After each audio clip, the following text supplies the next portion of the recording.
everyone, I am Priyanka Gaur. Welcome back to my channel Learning with Pace. हम लोग evaluation का जो topic कर रहे थे उसमें हमने काफी सारे पार्ट्स कंप्लीट कर लिए हैं. अब हम बात करेंगे यहाँ पर assessment of learning, assessment for learning and assessment as learning के बारे में. लेकिन ये वाला जो टॉपिक है ना, आपको तभी बहुत अच्छे से कंप्लीटली अंडरस्टूड होगा अगर आपने already formative and summative assessment को पढ़ा होगा. तो मैं यहाँ पर आपको फॉर्मेटिव एंड समेटिव असेसमेंट का एक नटशेल में कंपैरिजन बता देती हूँ, लेकिन आप वो डिटेल्ड वीडियो देख लेना. आप एक बार सर्च कर लेना यूट्यूब पे formative and summative assessment by Priyanka Gaur या फिर बाय लर्निंग विद पेस, तो आपको वो मेरी वीडियो मिल जाएगी. तो ये इवेल्युएशन का आज पार्ट 3 जो है हम कर रहे हैं. एंड इस पार्ट 3 वीडियो में, थर्ड वीडियो में हम बात करेंगे assessment of learning, assessment for learning, assessment as learning के बारे में. लेकिन एक बार फॉर्मेटिव एंड समेटिव असेसमेंट का मैं डिफरेंस एक बार बता देती हूं. अगर हम फॉर्मेटिव असेसमेंट की बात करें तो फॉर्मेटिव असेसमेंट जो है वो टीचिंग लर्निंग प्रोसेस के दौरान किया जाता है. दैट मीन्स जब टीचिंग लर्निंग प्रोसेस क्लासरूम में हो रहा होता है ना, जैसे टीचर पढ़ा रही होती है तो बीच बीच में बच्चों से क्वेश्चन पूछ लिए जाते हैं, तो वो क्या कहलाता है, वो फॉर्मेटिव असेसमेंट कहलाता है. इससे जो टीचर है उसको हेल्प मिलती है कि उनके स्टूडेंट्स को कितना समझ में आया है, स्टूडेंट्स को भी हेल्प मिलती है कि उनकी क्या स्ट्रेंथ है, क्या वीकनेस है, और टीचर को ये भी समझ में आता है कि बच्चे अगर कहीं पर लैक कर रहे हैं तो किस तरीके से उन लैक को फिल किया जाएगा. ठीक है. Whereas अगर समेटिव असेसमेंट की बात करें तो summative assessment entire course complete होने के बाद या एक एंटायर टास्क कंप्लीट होने के बाद कंडक्ट किया जाता है, जैसे कि मिड टर्म एग्जाम हो गए, एनुअल एग्जाम हो गए. एंड समेटिव असेसमेंट में एज सच फीडबैक नहीं दिया जाता, बल्कि क्या होता है कि आपको एक रिपोर्ट कार्ड बना के दे दी जाती है कि आपके इतने इतने परसेंटेज आए हैं, या फिर परसेंटेज के अलावा आपके मार्क्स बता दिए जाते हैं. राइट. तो मतलब क्या होता है कि समेटिव असेसमेंट में ना एक वैल्यू जजमेंट दे दी जाती है आपको. ओके. तो यहां पर हम उसी के बारे में बात करेंगे, क्योंकि यहां पर आपको समझ में आएगा कि फॉर्मेटिव एंड समेटिव असेसमेंट का कितना रोल है. देखो, अगर हम असेसमेंट ऑफ लर्निंग के बारे में बात करें तो इसको आपने ध्यान रखना है कि जितना भी हमने समेटिव असेसमेंट में पढ़ा है वो सारे के सारे पॉइंट्स यहां आएंगे. Whereas अगर हम असेसमेंट फॉर लर्निंग के बारे में बात करें तो फॉर्मेटिव असेसमेंट में जितना हमने पढ़ा है वो सारा का सारा पार्ट आपको यहां देखने को मिलेगा. रही बात उसको हम बाद में कंप्लीट कर लेंगे, तो आपको अभी टेंशन नहीं लेनी है उसकी. तो ये वाला पार्ट हम कंप्लीट करते हैं. अच्छा, इसको याद रखने का तरीका जो है वो ये है, एक तो बहुत ही इजी तरीका ये है, असेसमेंट फॉर लर्निंग है तो फॉर से ही क्या बन गया, फॉर्मेटिव हो गया. तो इसको तो आप ऐसे याद रख सकते हो. इसको थोड़ा सा इसके लिए थोड़ा सा आपको मशक्कत करनी पड़ेगी. ठीक है. चलिए शुरू करते हैं अपना topic, assessment of learning. So the purpose of assessment as learning is usually summative and it is mostly done at the end of the task. तो देखो, assessment of learning basically क्या है, it is associated with summative assessment. That means summative assessment जो है वही क्या होता है, assessment of learning कहलाता है. And समेटिव असेसमेंट आपको पता है ना कि जब टास्क कंप्लीट हो जाता है तब कंडक्ट किया जाता है. तो वही बात यहां कही गई है कि असेसमेंट ऑफ लर्निंग जो है ये कैसा असेसमेंट होता है, समेटिव असेसमेंट होता है. एंड इसे टास्क कंप्लीट करने के बाद कंडक्ट किया जाता है, या ये कह लो कोर्स कंप्लीट करने के बाद, सिलेबस कंप्लीट करने के बाद इसे कंडक्ट किया जाता है. For example mid term exam, annual exams, तो इस तरीके के बहुत सारे जो है एग्जाम्स होते हैं. अच्छा, एक वाइवा इसका बहुत अच्छा एक एग्जाम्पल बन सकता है. अब नेक्स्ट देखो, it is presented in the form of numbers and grades. तो क्या होता है ना कि असेसमेंट ऑफ लर्निंग में, या ये कह लो समेटिव असेसमेंट में, आपके नंबर दे दिए जाते हैं. जो लर्नर होते हैं उनको नंबर दे दिए जाते हैं कि इतने इतने स्कोर जो है, final score, basically final score बच्चों को पकड़ा दिए जाते हैं, या तो परसेंटेज में या फिर ऐसा एक न्यूमेरिकल तरीके से, एंड फिर साथ में ग्रेड दे दी जाती है. ठीक है. ए ग्रेड, बी ग्रेड, है ना. इसके अलावा first division, second division. Okay. Learners have to meet the set standards and expectations because it affects the students' future and further studies or the performances. देखो, आप लोगों ने जो नॉर्म एंड क्राइटेरियन रेफरेंस पढ़ा था उसमें आप मुझे कमेंट सेक्शन में बताओगे उसमें मैंने किस में ये बताया था कि जो बच्चों की परफॉर्मेंस है उसको कंपेयर किया जाता है एक सेट स्टैंडर्ड के साथ। अब आप मुझे कमेंट सेक्शन में बताओगे कि बच्चों की परफॉर्मेंस को जब आप जो है सेट स्टैंडर्ड्स के साथ कंपेयर करते हो तो इसे नॉर्म या फिर क्राइटेरियन, कौन सा रेफरेंस इवैल्यूएशन कहेंगे, क्योंकि ये मैंने बहुत अच्छे से आपको पढ़ाया हुआ है। तो अब आप मुझे कमेंट सेक्शन में बताएंगे। तो यहां वही बात कही गई है कि जो लर्नर्स होते हैं उनकी जो परफॉर्मेंस है वो कंपेयर की जाती है एक सेट स्टैंडर्ड के साथ में। जैसे कि एक एग्जांपल सीटेट का ही ले लो। जनरल कैटेगरी के बच्चों को कितने मार्क्स लाने हैं? 90 मार्क्स लाने हैं। तो ये क्या है? ये सेट स्टैंडर्ड है जो सीटेट जो ऑर्गेनाइजेशन है उन्होंने इस एक स्टैंडर्ड सेट कर रखा है कैटेगरी के लिए कि इतने तो लाने ही लाने हैं जनरल कैटेगरी के स्टूडेंट को। अगर नहीं लाओगे तो आपको एलिजिबल नहीं माना जाएगा, और अगर ले आओगे तो आपको एलिजिबल माना जाएगा और आपको सर्टिफिकेट मिल जाएगा। और फिर इसके बाद आप जो है DSSB के भी एग्जाम दे सकते हो, KVS के भी दे सकते हो, NVS के भी दे सकते हो, राइट। तो आपको जो है मेन एग्जाम में बैठने की अनुमति मिल जाती है। तो यहां पर यही बात कही गई है कि बच्चों की परफॉर्मेंस को सेट स्टैंडर्ड के साथ कंपेयर किया जाता है, क्योंकि समेटिव असेसमेंट या ये कह लो असेसमेंट ऑफ लर्निंग का जो प्रभाव है वो कैसे पड़ता है? बच्चों के फ्यूचर पर, स्टूडेंट्स की फर्दर स्टडीज पर या फिर उनके आगे प्लेसमेंट पर। जैसा कि सपोज करो अगर आपने सीटेट का एग्जाम क्वालिफाई कर दिया, सेट स्टैंडर्ड को आपने क्रॉस कर दिया, जैसे कि ओबीसी कैटेगरी के लिए अलग है, SC/ST के लिए अलग है, जनरल कैटेगरी के लिए अलग है, राइट। तो अगर आपने इन सेट स्टैंडर्ड्स को पार कर लिया तो आपको सर्टिफिकेट मिल गया, ठीक है। अब इस पर डिपेंड करता है कि आप जो है अपने KVS, NVS, DSSB के एग्जाम दे दोगे। लेकिन अगर आपने सेट स्टैंडर्ड को पास नहीं किया तो आप ये एग्जाम भी नहीं दे सकते हो। तो वही बात यहां कही गई है कि समेटिव असेसमेंट जो है उसमें क्या होता है कि अगर आपने सेट स्टैंडर्ड को कंप्लीट कर लिया तो ठीक है, नहीं करा तो उस हिसाब से आपकी स्टडीज या प्लेसमेंट आपको मिलेगी। Assessment of learning check the learners abilities, knowledge, skills, proficiency of the students with reference to given standard. यहां पर फिर से वही बात कह दी। देखो आपको पता है ना कि जब आप 12th पास आउट कर लेते हो तो उसके बाद आपकी कट ऑफ के हिसाब से आपको कॉलेजेस में एडमिशन मिलते हैं। तो यहां वही बात कही गई है कि कट ऑफ के हिसाब से आपको फिर क्या है, आपके ना प्लेसमेंट आपकी प्लेसमेंट पता चलती है, आपको कौन सा कॉलेज मिलेगा या कौन सा कोर्स आप ले सकते हो, क्योंकि हर एक कोर्स में भी अपनी अपनी कुछ, हर एक कॉलेज के अपने कुछ सेट क्राइटेरिया होते हैं। यहां पर वही बात कही गई है कि असेसमेंट ऑफ लर्निंग में हमें जो है बच्चों की लर्निंग एबिलिटीज के बारे में पता चलता है कि उन्होंने कितना ग्रेस्प किया है, उनकी योग्यताएं क्या हैं, उन्होंने कितना अभी तक ज्ञान अर्जित किया है, क्या उनकी स्किल्स हैं, एंड उनकी अपने सब्जेक्ट में कितनी प्रोफिशिएंसी है, मतलब कितनी मास्टरी है, ठीक है। प्रोफिशिएंसी का मतलब होता है मास्टरी। सो अब इस चीज को क्या है, कंपेयर किया जाएगा विद द रेफरेंस। रेफरेंस का मतलब होता है कंपेयर करना, किसके साथ? गिवन स्टैंडर्ड के साथ। और ये स्टैंडर्ड कौन सेट करता है? ऑर्गेनाइजेशन सेट करती है या स्कूल कह लो, ठीक है। तो जो भी एजुकेशनल ऑर्गेनाइजेशन है वो इसको सेट करते हैं। नेक्स्ट है assessment for learning. Assessment for learning ये क्या है? ये ना ड्यूरिंग टीचिंग लर्निंग प्रोसेस होता है। तो जो आपने फॉर्मेटिव असेसमेंट में पढ़ा वही इसका आंसर है। फॉर्मेटिव असेसमेंट क्या है? जब आप टीचिंग लर्निंग प्रोसेस में टीचिंग लर्निंग प्रोसेस के दौरान बच्चों का आकलन करते हो, उसे हम फॉर्मेटिव असेसमेंट कहते हैं। So in the same way assessment for learning में भी आप क्या करते हो? टीचिंग लर्निंग प्रोसेस के दौरान बच्चों का आकलन करते हो, एंड ये किससे एसोसिएटेड है?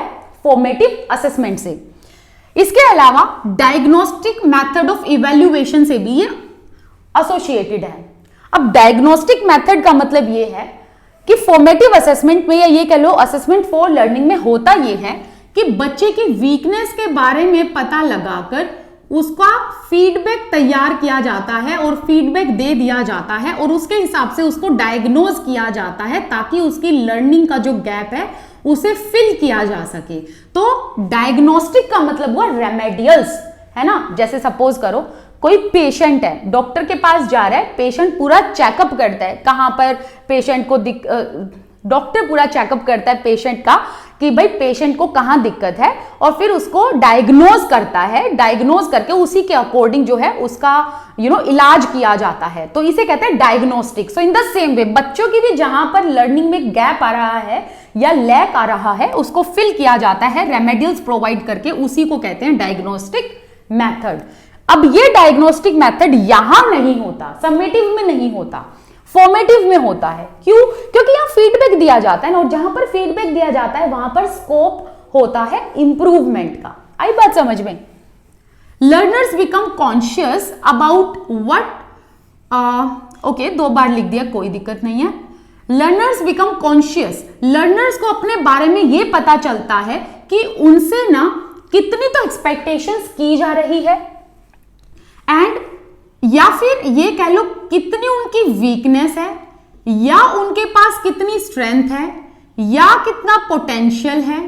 ठीक है, तो बच्चों को पता चलता है कि अब उनका पोटेंशियल बेसिकली कितना है, कहां वो वीक रह रहे हैं, किस मोमेंट में उनके अंदर उनको पता चलता है किस एरिया में वो अपना स्ट्रेंथ दिखा रहे हैं। तो इसके बाद जो है बच्चों को इस चीज के बारे में एक अवेयरनेस हो जाती है, और कहीं ना कहीं एक ऐसे ऑप्टिमिस्टिक व्यू बच्चों में आ जाते हैं कि हाँ भाई ये मेरे अंदर यहां तक तो मैं जा सकता हूं, या ये तो मेरे अंदर खास बातें हैं, यहां मैं थोड़ा सा लैक कर रहा हूं। ये चीजों के बारे में बच्चों को कॉन्शियसनेस आ जाती है, मतलब अवेयरनेस आ जाती है। एंड कॉन्टिन्यूअस फीडबैक जो है वो प्रोवाइड करते रहते हैं टीचर्स, ताकि बच्चों का इंप्रूवमेंट हो सके। एंड कंटिन्यूअस फीडबैक की वजह से बच्चे कॉन्शियस होते रहते हैं और उनको पता चलता रहता है, बार बार वो अपने बारे में अवेयर होते रहते हैं कि कहां कमी है, या फिर कहां वो एक्सीलेंस कर रहे हैं। It helps the learners to take corrective measures to improve their methods. अब इसमें क्या होता है ना कि लर्नर्स को भी अवेयर किया जाता है कि बच्चों की क्या स्ट्रेंथ है, क्या वीकनेस है, बच्चों का क्या पोटेंशियल है। टीचर को भी बच्चों के बारे में पता चल जाता है, तो उस हिसाब से करेक्टिव मेजर्स लिए जाते हैं ताकि बच्चों को इंप्रूव किया जा सके, उनकी लर्निंग को बेस्ट बनाया जा सके, एंड उनकी प्रोग्रेस को सेट किया जा सके। सो ये सब जो है टीचिंग लर्निंग प्रोसेस के ड्यूरिंग ही किया जाता है। अब बहुत सारे टूल्स हैं जिन टूल्स की हेल्प से जो है फॉर्मेटिव असेसमेंट किया जाता है, जैसे कि पोर्टफोलियोज हो गया, ऑब्जर्वेशन हो गया, या फिर क्लासरूम में कॉन्वर्सेशन के थ्रू पता लगाया जा सकता है, या ऐसे बहुत सारे तरीके हैं जिससे ये पता लगाया जा सकता है कि बच्चों की कहाँ वीकनेस है, कहाँ स्ट्रेंथ है, कितना पोटेंशियल है।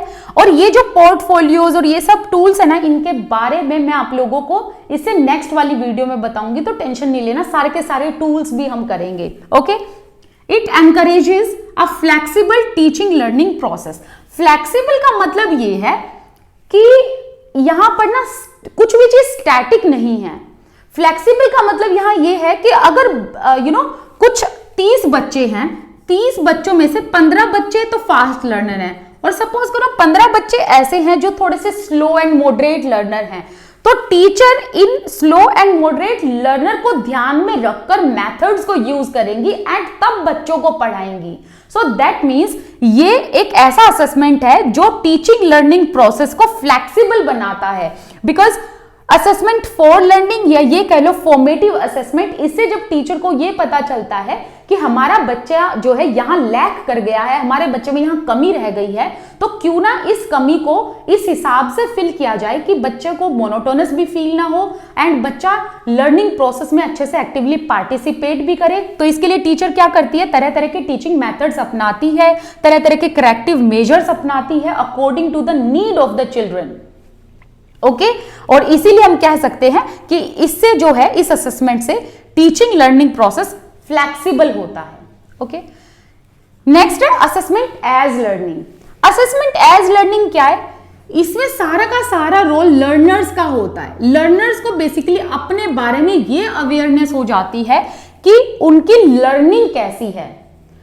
नेक्स्ट है it is associated with the metacognitive abilities. Metacognitive abilities का मतलब है कि बच्चों को self assessment, self correction, self awareness, ये सारी की सारी चीजें आ जाती है बच्चों में। ये सारी चीजें डेवलप हो जाती हैं, उनको पता लग जाता है खुद के बारे में कि एक्चुअल में वो है क्या, एक्चुअल में उनका एक कहते हैं ना कि एक बार कितना है हर चीज में, इस एरिया में वो कितना कर पा रहे हैं या इस एरिया में कितना कर पा रहे हैं, या किस सब्जेक्ट में कितना अच्छे से वो पढ़ पा रहे हैं, किस सब्जेक्ट में उनके अंदर कमी रह गई है।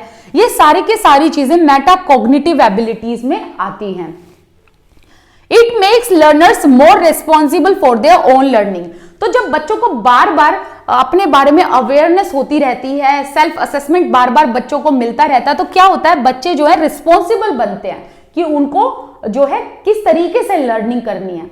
देखो, जिसने अपने आप को जान लिया वो अपरंपार है ना, कहते हैं ना। तो वही बात यहां ये है कि बच्चों को यहां पर ये पता चल जाता है कि वो खुद है क्या, मतलब कहां पर वो लैक कर गए, कहां पर वो एकदम ऊपर चले गए, कहां वो बीच बीच में रह गए हैं, उनको अपनी लर्निंग के बारे में पता लग जाता है। तो जब बच्चों को खुद अपनी लर्निंग के बारे में पता लग गया तो वो रिस्पॉन्सिबल भी होंगे ही होंगे, right. It is the process that continues throughout the learning, not at the end of the learning. जैसे कि फॉर्मेटिव असेसमेंट या फिर असेसमेंट फॉर लर्निंग होता है, वैसे ही असेसमेंट एज लर्निंग होता है। अब इसमें डिफरेंस क्या है?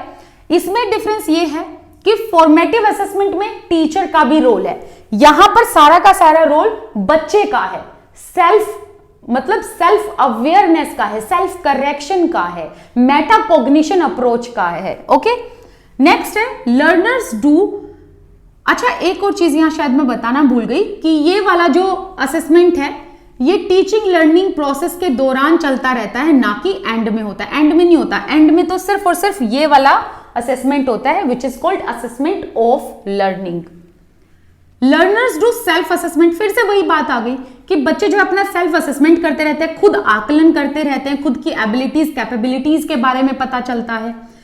इस असेसमेंट का एक बेस्ट पार्ट ये है कि लर्नर्स को अपने बारे में अवेयरनेस हो जाती है, खुद की लर्निंग, खुद के स्ट्रेंथ, खुद की नीड्स के बारे में। और नीड्स का मतलब यहां पर यह बच्चों को पता चल जाता है कि हाँ भाई, मुझे इस चीज से समझ आ रहा है, इस चीज से समझ नहीं आ रहा, ठीक है। फॉर एग्जाम्पल, बच्चा कुछ ऐसे होते हैं जो सिर्फ यूट्यूब से ही पढ़ के क्लास में टॉप कर जाते हैं, कुछ ऐसे होते हैं जिनको जो है पर्सनल कोचिंग की रिक्वायरमेंट होती है, राइट। तो इस तरीके से बच्चे को अपनी नीड के बारे में पता लग जाता है। Accordingly they plan future course of action. और फिर जब बच्चों को खुद के बारे में जब इतनी अवेयरनेस हो गई कि उनकी लर्निंग कैसी है, उनका स्ट्रेंथ कैसा है, उनका पोटेंशियल कैसा है, उनकी नीड कैसी है, उस हिसाब से वो अपने फ्यूचर कोर्स को भी प्लान कर लेते हैं। Learner become independent and confident. यहां पर बच्चा सब कुछ खुद ही कर रहा है, तो इसीलिए जो लर्नर है वो इंडिपेंडेंट भी बन जाता है, कॉन्फिडेंट भी बन जाता है।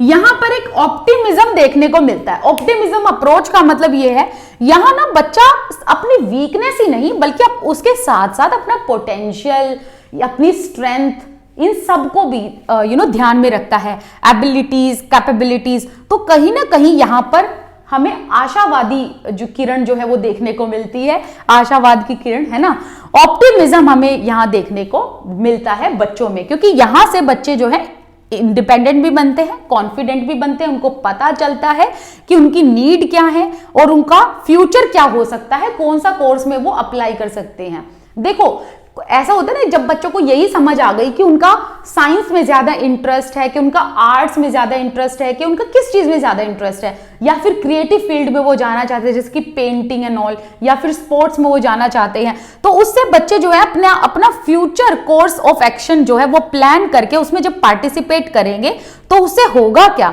बच्चे आगे जाकर एक्सीलेंस करेंगे, है ना। बच्चे हर एरिया में या एक स्पेसिफिक एरिया में जहां वो गए हैं वहां पर वो एकदम सुपर परफॉर्मेंस करेंगे।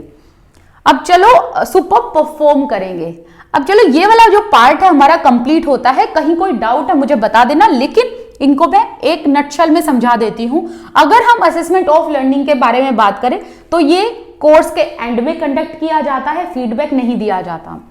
अगर हम असेसमेंट फॉर लर्निंग के बारे में बात करें तो ये टीचिंग लर्निंग प्रोसेस के दौरान किया जाता है एंड इसमें फीडबैक प्रोवाइड की जाती है। टीचर और लर्नर दोनों को इसमें हेल्प मिलती है। यहां अगर हम बात करें, यहां सारा रोल असेसमेंट एज लर्निंग में बच्चे का है। बच्चे को अपने बारे में पता चलता है, सेल्फ नॉलेज उसको हो जाती है, मेटाकॉग्निशन एबिलिटीज बच्चे के अंदर आ जाती हैं, जहां बच्चे को यह पता चलता है कि मैं हूं क्या एक्चुअल में, मेरी स्ट्रेंथ क्या, मेरा पोटेंशियल क्या है। ओके, तो ये बहुत ही ऑप्टिमिस्टिक अप्रोच जो है बच्चों में क्रिएट कर देता है। इसके अलावा बच्चे इंडिपेंडेंट एंड कॉन्फिडेंट भी बनते हैं, राइट। तो ये वाला जो हमारा पार्ट है असेसमेंट का, ये कंप्लीट होता है। अब आगे हम बात करेंगे सीसीई के बारे में एंड सम टूल्स के बारे में, जिन टूल्स का प्रयोग किया जाता है, जिसमें हम पोर्टफोलियो की भी बात करेंगे। चलिए मिलते हैं नेक्स्ट वीडियो में। Till then bye bye, thank you so much for watching this video. आप मेरे साथ टेलीग्राम इंस्टाग्राम पर जुड़ सकते हैं। इंस्टाग्राम की जो आईडी है वो मैं यहाँ स्क्रीन पर दे दूंगी। Thank you so much for watching this video. Thank you.